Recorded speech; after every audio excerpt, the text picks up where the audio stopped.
এই দেখুন আরও কাছ থেকে কত সুন্দর আমার সমস্ত মুরগি সুস্থ। এর পিছে কিছু কারণ আছে। আমার ইউটিউব চ্যানেলটি সাবস্ক্রাইব করুন এবং কী কী ওষুধ দিচ্ছি একটু জেনে যান।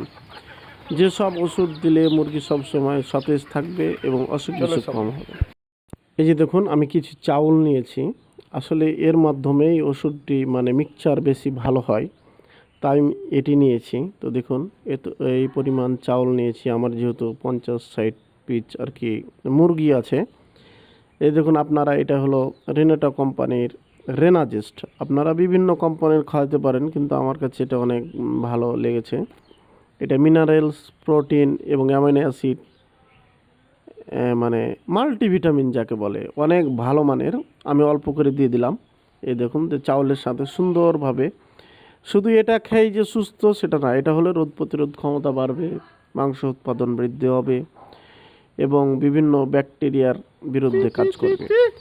যখন আপনারা ওই দেখতে পাবেন কি বলে ঠান্ডা লাগবে, তখন অবশ্যই নাপা ট্যাবলেট গুঁড়া করে দিবেন। আমি অবশ্যই নাপা সিরাপটাই এই চাউলের মাধ্যমে দিয়ে 2-3 দিন খাওয়াই, অ্যান্টিবায়োটিক খাওয়ার চেষ্টা করি না। এভাবে হলে আপনার মুরগিগুলা সুস্থ থাকবে। এরকম নতুন ভিডিও পেতে আমার চ্যানেলটি সাবস্ক্রাইব করবেন। আরও কি কি ওষুধ খাওয়াতে হবে দেখুন, কত সুন্দর মুরগিগুলো, অসুস্থ তেমন নেই। তো এর কারণ হলো ম্যানেজমেন্ট।